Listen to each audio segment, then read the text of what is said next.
Welcome in, everybody. It is a pleasure to have all of you on board with us. Shane's back with us as always. Austin, as always. This is Pro Football Plus. We are affiliated with Fox Score Network in a litany of ways. Most importantly, tonight you are here, and we are going to talk about the New England Patriots in two different ways, actually. The second part of the show will be a mock draft, kind of the first five picks, which is normal.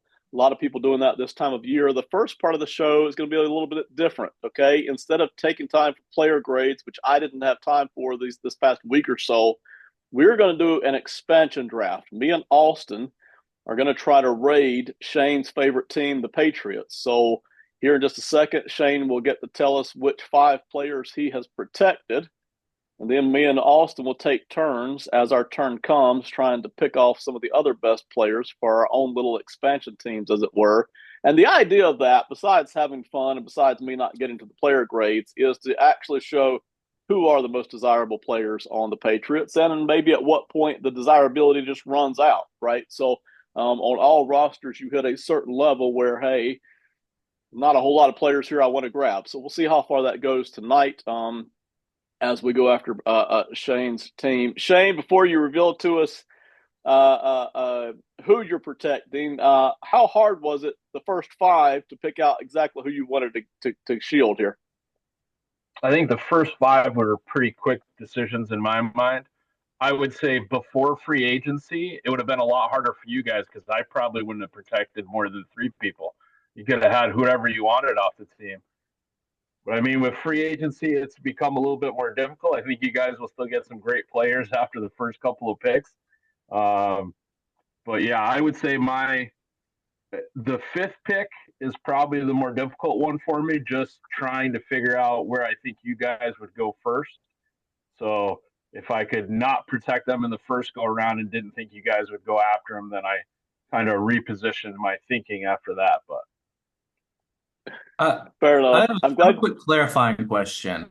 Shoot, Are we Austin. supposed to be taking contract into consideration here?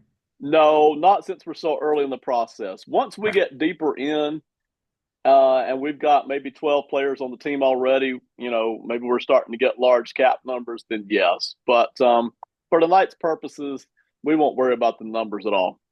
All right. Full disclosure here, I'm glad, Shane, I'm glad you said what you said because I got about nine players deep. And after that, I was like, not exactly sure which direction I would go here. Austin, how deep did you get where you were like, I definitely know who I'm going to get in these spots? I have my first two targets picked out. Okay. It's gonna be a feel for the third, but I've got like Okay. two dead set targets that I'm hoping to get that I don't know if I think are borderline. Okay. All right. Well, I think it's going to be very interesting. I am looking forward to it. My son Colby actually helped out with the graphics tonight. He did a good job. We've got here Austin's Marauders. He's going to be picking here in just a second, and my team Parker's Pillagers going to be helping. My son Colin helped me with that as well. So these little expansion teams, imaginary expansion teams we got going on tonight. Shane, take it away, man. Just give us one name at a time. Maybe give a quick little sentence with each name, and I'll start putting them on the board as you drop them on us, man. I mean, I think the first one, both you guys are going to know where I'm going, and it's a guy that I didn't want drafted. So I think the number one pick in this protected list is Drake May.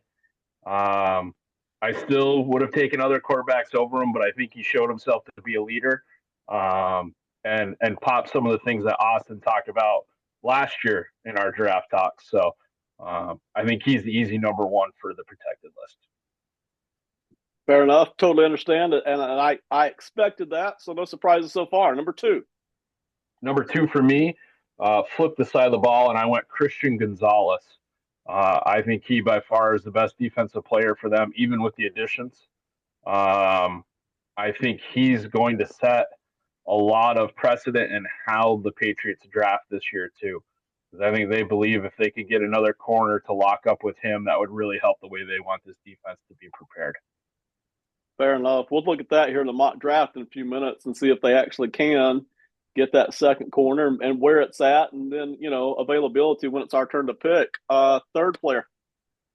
Third player for me, like I said, free agency helped this out quite a bit. I think Stefon Diggs is the number three player off of this. I think he's going to be used as the offensive weapon. So I think he's the next one you look to protect. And with my next pick, I also have another free agent who's going to become the center for the defense, and that's Robert Spillane.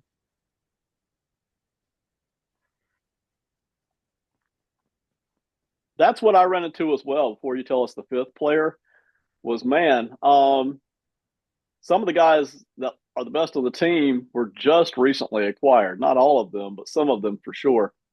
Your fifth guy. So for this, I also wanted you guys to have an opportunity to still get some talented people. And as we talked with the list being down, but as a Patriots fan, I picked Joe Cardona, the long snapper. It gives you guys a chance to pick some other players, but I also want to give him a shout out. People who think that they can do this job have no real concept of how difficult it is to become a long snapper in the NFL. And for him to come from Navy and to continue throughout his career and still do what he does, I think he deserves this shout out. And like I said, it gives you guys a chance to pick some quality players with me not hiding everybody on my top five. Look, what made you think we didn't have Joe Cardona on our list, man? I mean, that was going to be Knowing one of my both of you, top two options. that's what led me to believe that. I mean, Austin, that was one of your top two, right? Yeah, that's what I was hoping to get first. I'm shredded to pieces now.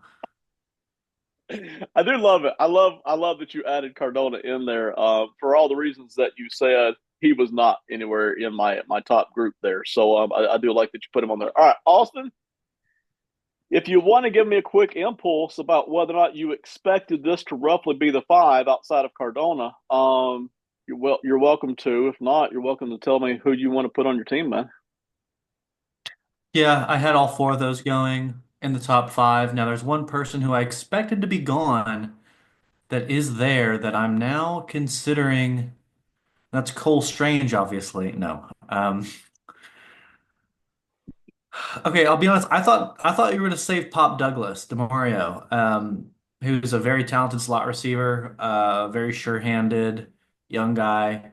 I thought you were going to save him. And I guess because I thought you were going to save him, I'm going to take him on my team. So yeah, I'll take Pop Douglas. All right. Give me a second here while I type it in. For those of you who don't know in the audience, Austin spends a lot of time covering receivers, not only at the NFL level, but up through the draft as well. So, Austin, you already briefly covered it, but tell us more again about why a guy like Douglas is appealing for an NFL team, even say an expansion team you're putting together. Yeah, he's one of those quarterback quarterback's best friends at receiver. He doesn't do like a whole lot of stuff. His route tree isn't expansive, but he has a few routes from the slot that he's very good with. He gets separation, and you're not going to get too much after the catch with him, but he is very sure-handed. So if you put it on him when he's open, he's going to make the catch, and maybe you get something after the catch. Maybe you don't, but either way, he's going to help out young quarterback. And when you're in this expansion draft situation, I'm not expecting to get a good quarterback for my football Right. team. So DeMario is a kind of guy, and you saw Drake May lean on him heavily last year. Him and Hunter Henry, I think, were Drake May's best friends.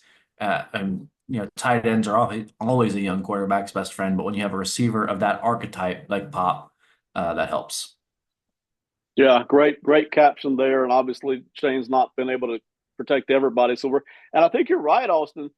If we carry this expansion idea on through a number of teams, I think we're going to find the most difficult space to fill will be the quarterback spot, because if there's a quarterback available, it's going to be somebody that somebody doesn't want to pay, or somebody who's kind of late in their career, more than likely. So, or a young guy that they that they're giving up on. All right. I was down to two or three players here that I was interested in, and I really feel like I think the guy I'm gonna go with is Carlton Davis here, cornerback. Older than I wanted for an expansion team, but I do need some veterans if I'm going to have a team pushing forward to kind of mix and match with my younger players. So I'm going to put in Carlton Davis here, defensive back. At least we have some experience back there, and hopefully, if I'm part of a draft here, which the expansion teams would be, I get to pair some younger cornerbacks to go along with Carlton Davis. I don't feel bad about that, even though he is more advanced than I would typically be going after for an expansion team. Shane, that brings it back to you, man. Instead of five this time, you got three. We're going to let you protect three more players. So kind of go ahead and walk us through each one. So Austin correctly surmised what my 5 and 6 truly were without the Joe Cardona shout out. So it was Pop Douglas, and then Hunter Henry is going to be the next one that I'll select. Um, the other reason why I waited on those guys is I think the Patriots are still very deep into going wide receiver early on, and so I think this might be shuffled around and how those guys kind of fit into the thing. After Hunter Henry, my next pick was Kyle Duggar. And again, I think they're a stronger defensive backfield, and with another corner, I think it makes them a really dangerous unit. Um, the last one for me was probably the more difficult because I think this guy is talented, but he had a rough go at the end of the year last year, and that's Ramondre Stevenson. Um, Fumbles became an issue. I think he has the talent to be a good tailback and to keep them with the offense in motion and being able there. But I think the problems with him at the end of the year really made him not as attractive to some other teams. But as Austin said, unless I'm looking for Strange and some other offensive linemen, I think there's still guys that you could protect above him. So. Shane, you and I mentioned this about, I don't know, 5 or 6 weeks ago when we did the Patriots offense that we did like Stevenson. And, personally, it doesn't keep me from drafting another guy to add to the room. But as a runner, I really like him. The issues are obvious, but, as a productive guy, I do like him. So I'm not surprised here that you protected him. Without telling us names here, how many other names were right here with Stevenson, or were you kind of sort of able to settle on him fairly well? So with Stevenson, I had about 3 other guys that I thought were there. I'll tell you one player I think that gets. He hasn't been my favorite since he's been in the league, but Jabril Peppers. I mean, I think a lot of people are interested in what he can do. I think he's a guy that now his mind is helping him out a lot more. Where early on he tried to out physical everybody else, and then we talked about the big money grab on the defensive line, but I also think Barrymore, if he comes through healthy, will be a great player for them. So those were kind of the last couple of guys. If I had some more room or need to protect past there. Austin, I'll get to you in just a second. Shane, I do want to stay on those safeties there for a second. So, obviously Duggar, but you mentioned well, the name just escaped me here. Yeah, Jabril Peppers. I loved Peppers coming out of the draft years ago, but boy, it just never panned out until recently. The past couple of seasons, you've kind of seen more of what people thought you might see out of him all those years ago. The Patriots have kind of been able to work that out of him and do something. Tell us about what he does for the team. We know he's not Superman, but what does he do for the team? And also the other guy, Marty Mapu, who's more of a part-timer, what those two guys do contribute to the team when they're on the field. So I think this really ties back into conversations we've had when Austin was the GM for Minnesota. They fall under the same thing. If I had Jabril Peppers in another defense, I would have question marks to why he's still on the team. I think, like you mentioned early on in the draft, I think people did think that he was, just an athletic freak and he was that. But when you really look at the numbers, he was a strong. He would be like a Cooper DeJean now. He's a defensive back player. He's not a corner. He's not really truly a safety in a lot of the things that he can do. So that puts you in a difficult position, especially when he first started out. If you're not going to play, if you're not a corner that can shut down a complete side of the field or lock up a number one, and then if you're a safety, but you don't read and diagnose as fast as you should, you put yourself in a real bad spot. Like you said, the Patriots last year tried to play some coverage that would help them in there. I think this is going to be another spot that they look in the draft. And I wouldn't be surprised if they go undersize, but speed with this. I think they're going to look at some of those corners that, they're not your Will Johnson. They're not your 6'2", almost 200 pounds, runs like a cheetah type guy. But I think they're going to go for maybe a smaller guy, but that has some real coverage skills. because that will allow you to play some more multiple defensive fronts, which is something the Patriots are going to look to do this year. All right, fair enough. Good analysis, Austin. Back to you, man. What you thinking, and who's the picker? I'm a little shocked Milton Williams is still on the board at all. I'm going to take Milton Williams. Fantastic pass rusher up the middle on defensive tackle. And yeah, I don't know. He's a big free agent addition. I guess we don't know how well he'll fit in this Patriots defensive front, but what we've seen from him in the past, I'm happy to have him on my expansion team. If you hadn't have, I would have. And again, we could talk about the contract, right? But it's early on. We're not going to consider numbers tonight. We've got a free cap here. We can do about anything we want to this evening. So if you hadn't have, I would have. I do like him. Obviously, you've taken him here now. So I've got a couple of other choices. They're not great choices. It's starting to get a little bit thin here, but I'm going to go ahead and take Christian Barmore here. Again, older guy a little bit. I was looking for some of the younger guys, but I knew Shane was going to protect all of them. So I'll go with Christian Barmore, who's not old by any stretch, but I'll add him to my team. And Shane, that's going to put it back to you here. Any not regret, but out of the four players we've taken, Shane, who's the one that you would miss the most off the Patriots? Well, I think, like Austin said, Milton Williams has the ability to have a great year this year. But I think, and we've talked about it before, the Patriots had money to spend, so they spent it. The Williams contract, I think, is a little bit high. It'll be interesting to see what he can do because with the group he had last year, how much of that affects what your numbers are going to be. So you're not playing with that same front. Let's see what you can create by yourself. I still think he's going to have a great year, but if I was, someone who was looking for that, that's what I would be. But I think when you're talking expansion drafts and things like this, it also depends on what you think is available in the draft.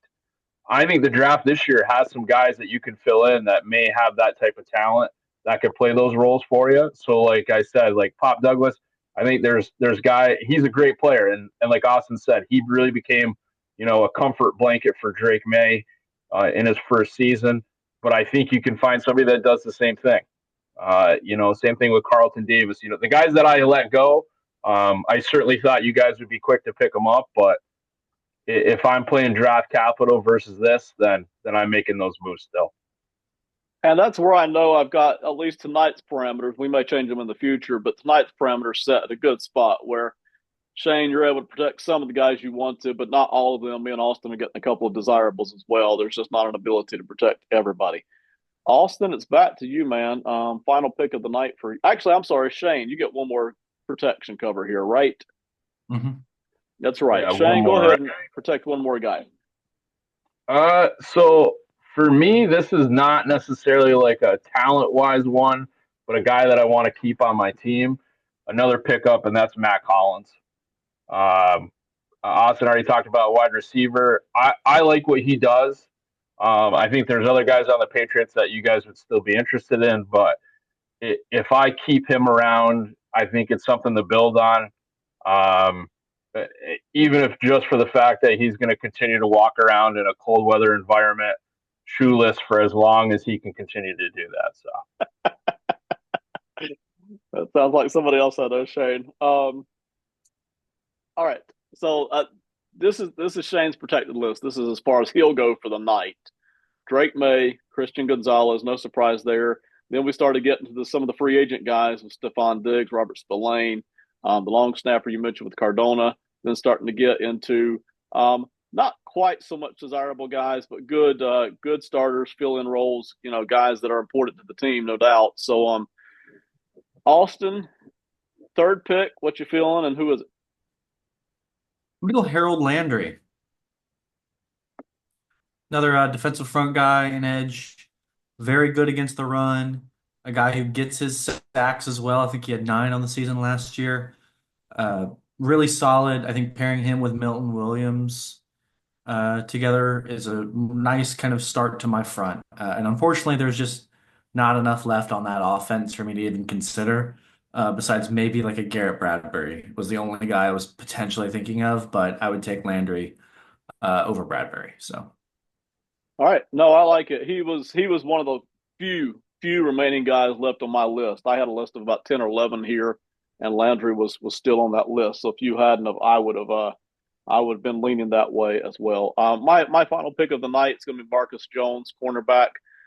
Again, not exactly where I started my list tonight, but if I come away from this expansion draft with a couple of guys that can cover decently, I don't feel bad about that. So Marcus Jones, I'd probably want him in my slot more than anything, but he can swing out wide a little bit. It's got some flex to him, got the experience too. So I've got not one but two experienced cover guys back there.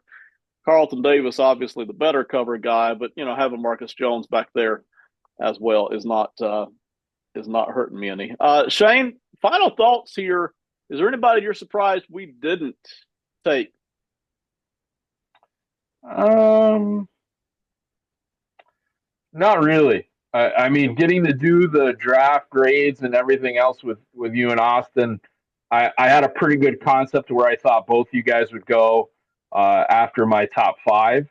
I think between what I've protected and what you guys have taken, I, I don't think there's much left for anybody else. So, um, maybe Moses. If you think he's gonna play better. Austin mentioned Bradbury. Other than that, I think all those spots are still going to be up.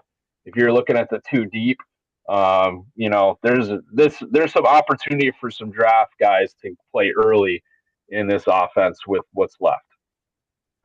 Yeah, let me run through some of the positions here just to get the focus on it. Obviously, the quarterback, you mentioned that. Then we went cornerback, a wide receiver, a linebacker, the long snap, tight end, safety, running back, wide receiver. Here we went defensive back again, defensive line, defensive back, defensive line, defensive back. So I think Austin, did me and you pick all? Well, no, okay, sorry. Douglas is a wide receiver. So we went five defensive players and one offensive guy is who we took. So not surprised there based on what we saw. Austin, any final thoughts here on the Patriots roster before we start mock drafting a little bit? you know, it's not the worst roster in the world. You just kind of wish the skill players were a little better, and the line and the offense, I Yeah. guess. But Drake May elevates them. At least he did last year. You hope he can continue to do that, and I guess that shows in who all was kept. And you kept the two big names in May and Diggs, and then really only everybody else after that is kind of at least a tier, if not a few down from them. Yeah, I think you said that very well, Austin. It's not the worst roster. We've seen worse, right? There are worse, but it didn't take too long for us to get into the area of, hey, I'm not sure who my next guy is. I've got three or four guys here. I've got two guys, and it's not going to hurt my feelings if I don't get either one of them. So there is talent in this roster. They've got to start, obviously, work to do, and we're about to do it. Shane, you're the general manager for the night as we head into the mock draft. We're going to do the top five picks, I think. Tell us again, we did this, I don't know, 3, 4, 5 weeks ago, but we've moved on through free agency here. Tell us what you're looking for. You've already hinted at a couple of spots or even said one of them Mm-hmm. outright, but tell us what you're looking for. Let's just start with the first round for now, which you'd really love to get out of that top pick. Yeah, I mean, I think this pick is dependent upon how this quarterback run goes. I think throughout our time, we've shown time and time again that there really is one top quarterback, and then everybody else is in a class below that. And I wouldn't really make a move to select any of them in the top 10. The real question, and I think that everyone knows this is the Abdul Carter pick. If he's available, I think the Patriots make that move. In our draft before, I went wide receiver because I think that's the most needed position. And the first time we went, Carter wasn't available because we talked. I said that Vrabel, I'm sure, would love to have him if he gets the push, but not a selection to make. I think they go Carter. I think they look wide receiver and offensive line. As we talked about, you notice we really only protected one starting wide receiver, uh, depending on how the offense plays out. With Pop Douglas, depending on what personnel you're in, and then the offensive line needs some serious help. So I think they're going to go per need wide receiver and tackle as the first go, but I think Carter is an athlete that they won't pass up given the opportunity. Agreed. Austin, I'm gonna let you pick tonight on the randomness thing. We're using the PFF mock. You're familiar with it. Do you want to go zero randomness, or do you want to leave it sitting where it sits right now? There's always a sort of randomness. Usually it is the Patriots. Uh, so I'm happy to play that role a little bit, but yeah, let's leave it a little bit Okay. All right. squirrely because I think that's how the draft actually is. Okay. Fair enough. I agree. Let's see. And if it's too obviously, sideways, we could, reset it. But I agree on the randomness thing. Here we go. Let's see. Let's start this draft here. So under this particular scenario, there it is.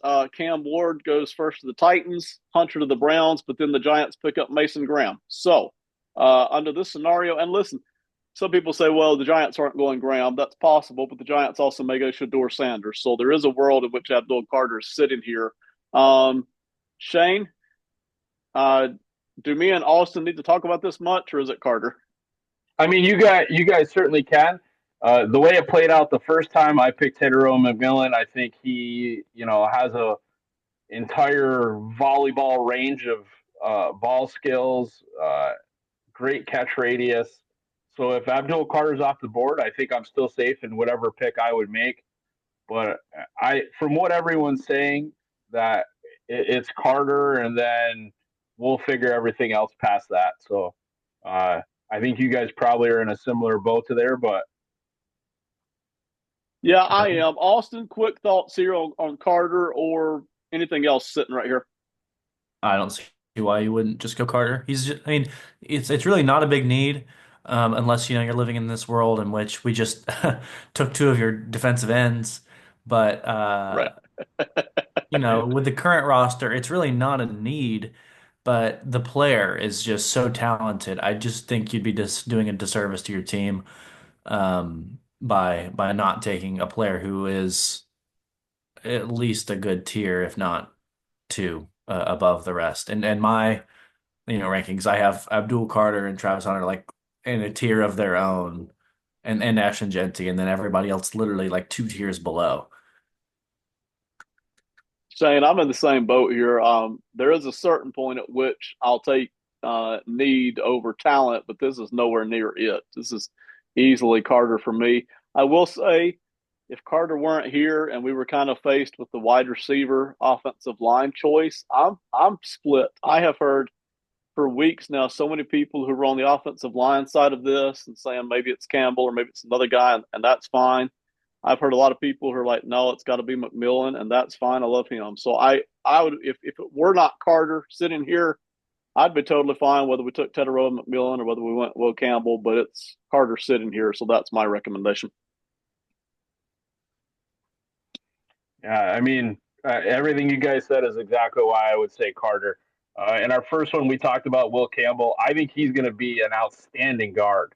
Now, if the Patriots can talk to them and say, hey, look, we'll pay you like a tackle, but we're going to play you where you're going to be best, I think that helps everybody out. The question is, though, is your agent, is Will Campbell going to allow that? I mean, he stood up in the SEC and blocked plenty of great defensive ends, but I mean, as much as you hate to just say the combine numbers, it's proven time and time again. Like if you have a small wingspan, it's extremely difficult to play tackle in the NFL. Can it be done? Yes, but why would you go against the numbers if you're looking for a needle in a haystack? Let's go with Abdul Carter and say he's more athletic than anybody else we could select at this time. We're tickled pink to have Abdul Carter, so we'll hit that here in just a second. Shane, we'll stick with you here. We've got a second round pick coming, pick 38 overall. So, man, just right here early in the second round, we got another great shot at a player, considering that we've already added Carter and that the expansion draft is not affecting anything we're doing here tonight. What do you want to try to get out of that second round pick? I think this is the one where I go wide receiver here because I think there's going to be a ton of options available. The other thing would be if any of these offensive linemen that we've kind of hit on in earlier episodes have a first day slide, where you had a guy that you probably picked in the first 20 or so, and then they're Yeah. available in that top first round, I would be interested in making a move for one of those guys because I also think I can get some more wide receiver talent in other positions. Let's hit this button here. We'll let the computer zip through here. I'll tell you who got taken off the board right before it got back to us. Eamon Worry, Pierce, Scowerton, Harmon gone, and then right in the second round, Luther Burden out, Jackson Dart out, Colston Loveland, Alec Iomanor, and TJ Sanders all out, which brings it back to us, the Patriots, at 38. I'm going to shift through the big board here first. Austin, I'll get to you in just a second, but we'll kind of sift through and see who's sitting here on PFF's board, kind of at their top end. Austin, I'll go any position group you want to go, but take it away and then make a recommendation. Huh? I really don't think there's too much to talk about here. Josh Connolly's on the board. I think you take Josh Connolly without thinking twice. I mean, I'm running that card up to the podium as fast as I can. He's a true left tackle in a class that has a lot of borderline. Are they a left tackle? Are they a right tackle? Or are they a guard? He is one of the few guys who I think you can say without hesitation is a left tackle in the NFL. So I'm taking him and not really even looking at the rest of the board. I agree, and I am going to look at the rest of the board and see what else is still sitting out there. I've come through several positions, and I don't see anything yet that's even close here. Go to cornerback, see what's there. There's plenty of guys I like here, but with that Patriots need, and with Connerly sitting there, who I like, I don't know what else I'm going to do here. So, right here's our interior players on defense. Take a look at the edges. Yeah. So, listen, Shane, just as far as talking points go, there are cornerbacks here I really like. The whole cluster of them, and we've talked about several times, all of us, how when we get back to say pick 55, I think that cornerback well dries up fast. But I like Connerly so good, and the need at O line is so great for the Patriots. That's going to be my recommendation as well. Yep. So I mean, I couldn't agree with you both more. And I think, like Austin says, if you're the Patriots and it comes to your pick and you see Connerly still there, I would have ran the pick in before the Raiders got a chance to select. Like I would have had that card already met and went, I know the Raiders are going to screw this up, so they're not going to take him. So we're going to be ready right here. We're going to drop the pick. The one that catches me, and we've talked about him sneakily in other drafts, is Benjamin Morrison. Now, my hope would be that some teams are going to medically eliminate him off the board because right now is when the Patriots get the run of picks. You have 38 for us right now, 69, 77, and then 106. I think wide receiver we can find there. If by some chance Morrison's still available at 77, it's another one of those run up before somebody else makes a mistake picks. Yeah, I agree. We talked about this with another team, and I know Austin loves Benjamin Morrison. If you're only looking at tape, Morrison's probably not here, but he sure as heck won't be there at 69 and 77. But the point is the medicals. If there's enough teams in those cornerback slot windows who don't clear him, and he's sitting there at 69, he could be sitting there at 69, 70. So we'll see when it comes draft time. But that's final choice here, Connerly, Shane. Connerly, yep. Okay, so what we've done here, we've added on Connerly at the offensive line. We've added on Abdul Carter on edge. The board has fallen kind of our way tonight, Shane. We've had other drafts where it did not fall our way, depending on the team we were working with. But tonight it did. Infuriating sometimes for NFL teams, but you got to feel good with the first two picks here, right? The way the board kind of fell to us. Yeah, and I think the Patriots are really hoping that this plays along these streams as well. I think, like we mentioned, when you get somebody that's as athletic as Abdul Carter and what everyone else is saying, and you bring in a defensive head coach that's done a great job of being able to move people around, you just make that pick because it's the best pick. Like you get the best football player, the better football players on a team, you're going to win. So you make that move. You as Austin said, the problem with the offensive line is there's a lot of in between guys. Um, so when you find the one guy that you think can really play tackle and has been asked to do an awful lot of different things in that Oregon offense, I think he's an easy slam dunk pick for this as well. The Oregon offense is just different, man. It is built and wired differently. Okay, so we've got an offensive lineman in house. I feel good about that. We've got Carter in house. I feel good about that. Shane, we've got picks 69 and 70. Just bundle them together, 2 for 1 there. What would you love to try to hit there, knowing kind of what might be sitting there at that part of the draft? I mean, like I said, if Morrison by some chance makes it back to us at 69, you run up, you make that pick. If not, again, I think it depends on where the wide receivers is. One guy I've been high on, Kyle Williams out of Washington State. I think he'd be an excellent pick somewhere right in there. Beck has been moving up draft boards after an outstanding Senior Bowl, a tough run for his family, and it looks like he's using this as, steam and power to get him ready into the NFL. And I think then you have a whole bunch of speedsters that all have different issues as wide receivers. But if you're looking to make a move, that's your spot. The Patriots have for years drafted fast guys that can't catch the ball. So, I mean, this is where you'd start to worry in that section. But I think there's available picks in the 69 and 77 range.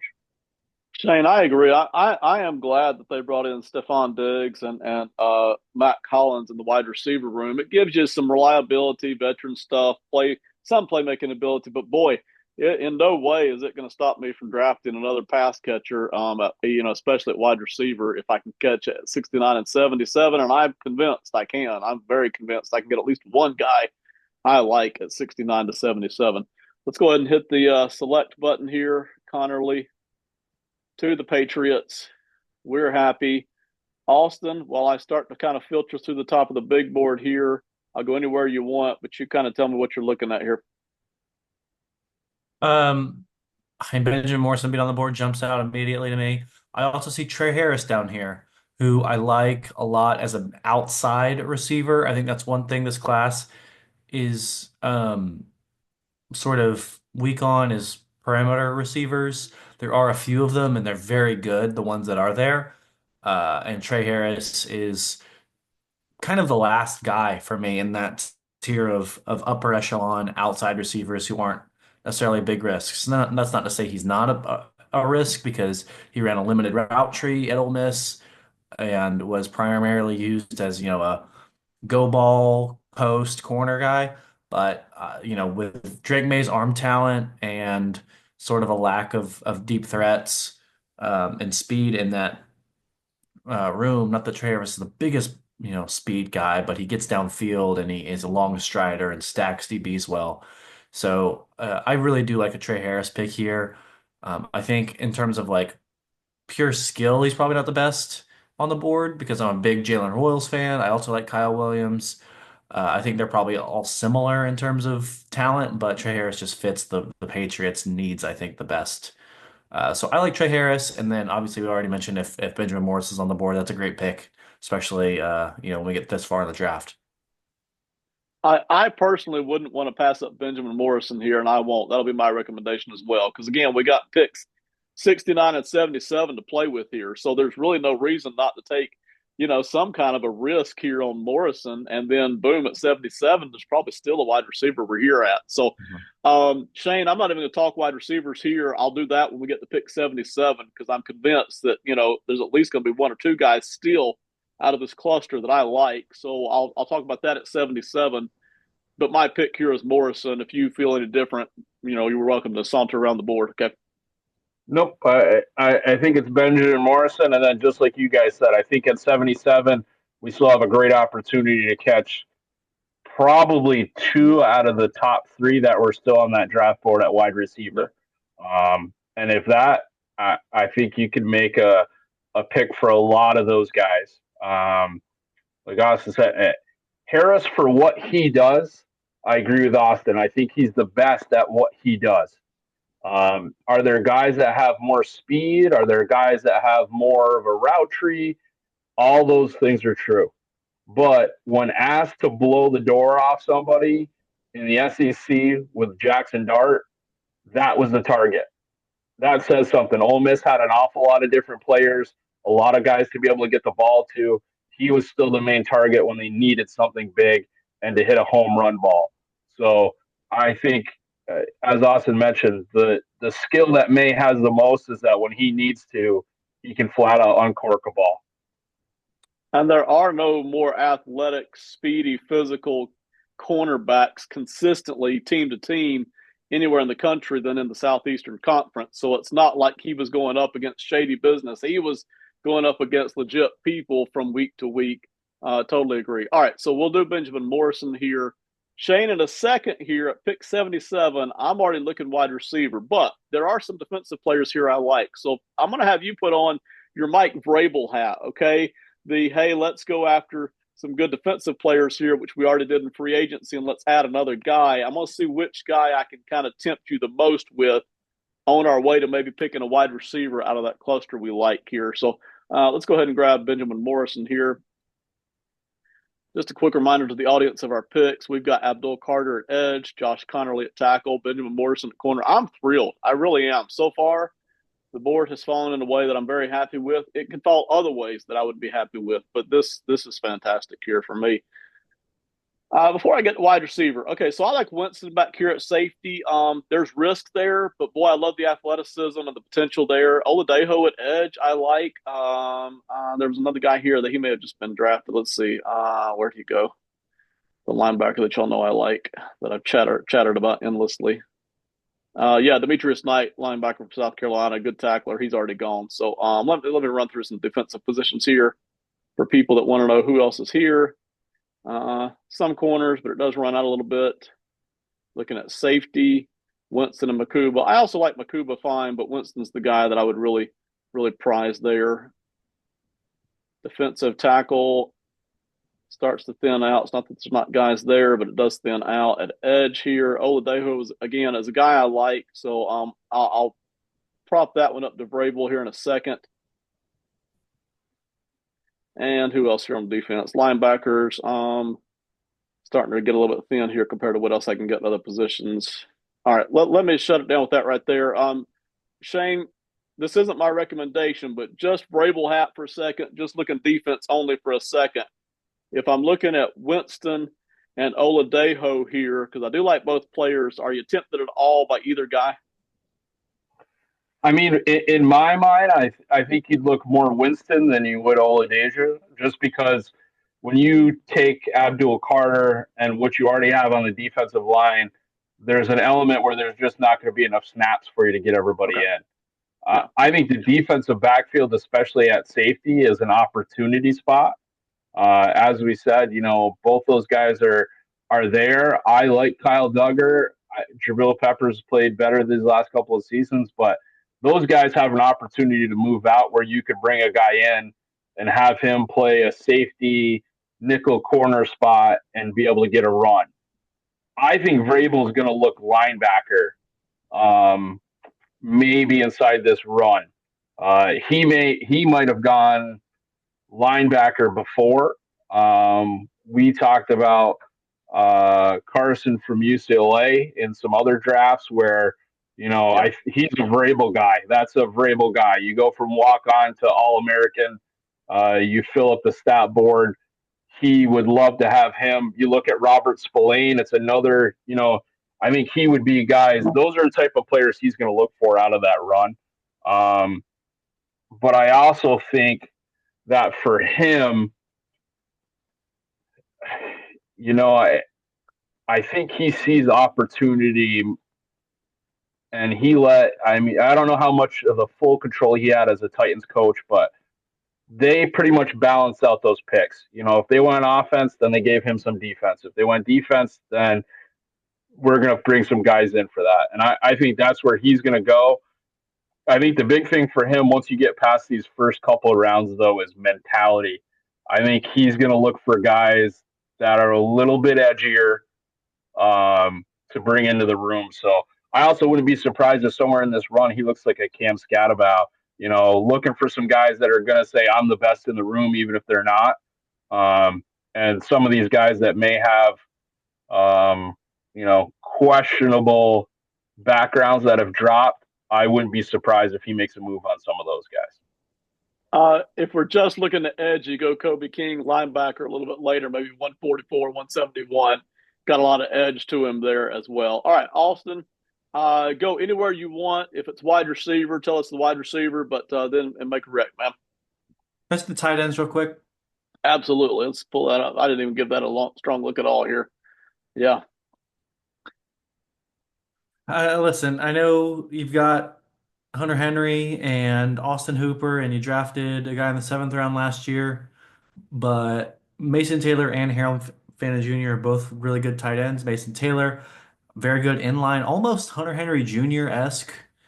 So I like that. And then Harold Fannin, you don't even play at wide receiver. You just throw him out as a Mm, big slot, which I like. But going back to wanting an outside guy, Jalen Royals is a guy who played almost exclusively on the perimeter when he was at Utah State and was not utilized very well, ran a very limited route tree.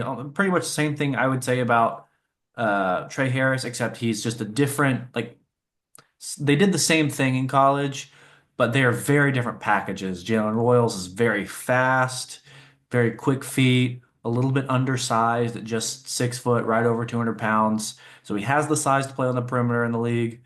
Um, I'm a big fan of his. I think Jalen Royals here a lot. I tend, and by the way, people that have watched this, and me and Austin know, me and Austin frequently are on like opposite ends of things, so that's fine. I love it. But here, I'm a lot with what Austin's putting out there, because we were already kind of looking wide receiver at 77, and I too like Jalen Royals in this spot. I like the tight ends as well. If we win a tight end route, I wouldn't mind it at all. I would probably want Fannin a little bit more than Taylor, but I love both guys here. And but no, you come back to Royals here at wide receiver. I think that's a great mix to go along with the two kind of older, more adult guys that are already sitting there, more reliable. I would love Royals on this team, so I think that's gonna be my recommendation as well. Do like Kyle Williams. I like Savion Williams, even though Savion's a little bit more inconsistent. There's a lot of highs and lows too, but I think that's going to be it here. By the way, Isaiah Bond sitting down here. I think that would be my pick. I just didn't notice him, to be honest. So apologies for not bringing him up earlier. Um, I'd probably recommend Isaiah Bond, just to be honest. But assuming he's maybe not there in this draft, we'll see Jalen Royals after that. So Shane. So I have Kyle Williams rated above Jalen Rose, but real close. But I trust in both of you guys. Everything Austin said, he did a hell of a job of breaking down Royals because if you're looking at everything that he did at Utah State, if you're another offensive coordinator, you watch those games, you went, man, I wish I had that guy because I would get him the ball in space. I would have done a ton of different things for him. They went through a lot of transitions at Utah State this year, and it made it difficult for him to be the guy that they got the ball to because opposing defenses were like, we're just going to put somebody on him and then cloud over the top, and they can try to figure it out. So I'd be fine with Jalen Rose. Like I said, I have Kyle Williams ahead. I always enjoy Washington State. I think he did a great job with them. As Austin said, I think if you're the Patriots, I think you take Taylor above Fannin because you want somebody to be able to block on the edge to help on the run game. Yeah. And as Austin said, Fannin for me is the one that would push out Pop Douglas because I think you put Fannin right in that spot and then you go super big and try to just block out the sun for Drake May when you get low into that red zone.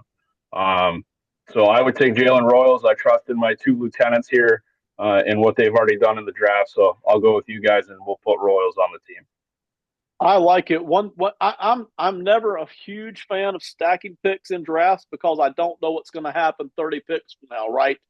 It can all go sideways. But I feel really confident in this year's draft at 69 to 77. There's going to be a wide receiver there I like, probably two guys that I get my pick from. I really feel confident about that just through all the mocks I've done. So, one of the things I do feel good about is that, hey, this can be a legit thing for the Patriots that they can upgrade the room or add depth to the legit depth, not some, hope so they get to make the roster, but seems to be legit depth. All right. We're not going to do too much pre-talking here. Time's starting to run out. Here's what we've done so far. Carter, Connerly, Morrison, Royals. And here's who's still left. Oladejo's still here. Williams still sitting here. Martinez. Fannon's still sitting here as well. So we kind of get our look there. I can go anywhere you want. Austin, go ahead and drop me a name here and we'll close it down. Can you see linebackers? I want see that while I'm talking about Damian Martinez, who is a fantastic running back in this draft class. I actually see a little bit of Ramondre when I watch him, the good and the bad parts of Ramondre, that is. But Ramondre is a guy who you have a pretty good contract with right now, so I don't know if you've obviously got your backup situation with Antonio Gibson. They're kind of similar in certain ways, but I just really like the player in Damian Martinez, so I wouldn't hate that pick. The linebacker I saw that was on the board earlier of Chris Paul is not on, but Danny Stutzman is, and I'm a big Danny Stutzman fan. I know he's not really high on this draft board, but my rankings, he's well within the top 100. So I kind of like Danny Stutzman here. All right. And I'm a full disclosure. I've seen a little bit of Stutzman, but not as much as Austin has. So I'm not going to say up or down on him. What I have seen is Kobe King out of Penn State, who's more of a run stopping kind of a linebacker, is really his kind of big thing. But boy, has he got the major attitude and aggressiveness to go with it. So I don't necessarily know that Kobe King is ever truly a 3 down linebacker. But if you're looking for somebody to come in and stop the run, bring in the attitude, I love that. Rolling back over here just to the some of the other positions so the audience can see. Wide receiver, we've still got Kyle Williams sitting there. If we're looking at wide receiver at all, tight end, we mentioned Fannin, so I would love adding Fannin to the board here. Sorry, I don't know what that did. Running backs, just for the heck of it. Still a couple of guys I like there. If we're looking for depth on the O-line, which of course we are, I like Kendra, okay, from Cincinnati. I think he would have a chance at competing because the O line is so bad. All right, I think somewhere between Oladejo, Fannin, and Kobe King is going to be where my rec is. Shane, take it away and finish us off, man. So for me, I think it's Fannin Jr. in here. The other thing that I think when you talk about, it's hard depending on which draft board that you look at, but if I'm the Patriots, every single guy that we selected in this draft, we're picking them after where they were ranked to go. So if every single time you make a move up, if you say that this guy's ranked 50th and you're picking him at pick 67, you've made a jump where somebody else made a move out of there. I think we've made a good job of doing that. The other one, I think he's way undersized, but Lampkins, the center, I think he can only play center in the NFL from North Carolina. I'll tell you what, that's a guy that competes.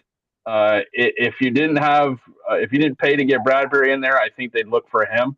Some of the other guys I thought, offensive line wise, have kind of gone by the wayside now. I do also, like Austin mentioned, Martinez. I think that, like you said, he's a lot of what you've already have in your backfield, but another opportunity to move there. But for me, it'd be Fannin Jr. If I said I was going to take him 3 picks ago and he's still available here, you got to go with what your head said already. Let's finish this thing off. We are done picking for the night. Kyle Williams in this draft is still sitting there, and then it starts to run out a lot out of names there that we were looking at. Okay, so quick wrap up here. We got Carter with 4 overall, Connerly at 38, Benjamin Morrison at 69, Jalen Royals at 77, Harold Fannin at tight end. Is there, listen, I'm sure there's a fan out there screaming at us. Is there a part of me that would love to have kind of changed directions and hit the offensive line a little bit harder? Yes, but you go with the guys you like that are sitting at those spots unless you're going to move up and grab a guy. Out of these guys that are sitting here, I'm thrilled to death. Shane, you said it. Most of them would not necessarily be sitting here. We got them higher. We got them at a lower spot than we expected them to be at for the most part here. So I am very thrilled with this. Boy, we hit the offense hard. We still got 2 good defensive players here too. So I'm tickled pink. Austin, final thought. I think we addressed a lot of areas of need, and in the one place that we didn't necessarily have a need that we picked, it was potentially the best player in the entire class. So I think Right. if you are a Patriots fan, you should be jumping for joy with this class. And I think with that Royals pick, if you had gone Williams or you had gone a Bond, who I also do like, I've been falling on Bond, but he's still good. There's a bunch of different ways you can go, but you addressed some key areas of need. You helped out Drake May both with guys to get him to get the ball and with guys to protect him. So I think it's a great job. All right, with that, we're going to wrap it up. Austin, thank you. Shane, thank you. Next week, we plan to do the Minnesota Vikings. The same thing. We'll expansion draft them. We'll see what Austin tries to protect there. I think his job may be a little bit more difficult in protecting players there on the Vikings roster. Me and Shane will see what we can pull off of that team next week, and then we'll do a mock draft. And then after that, the actual real draft will be here. And in a couple of weeks, we will be reacting to the draft itself. So everybody, thank you so much. This is Pro Football Plus. Have a great one.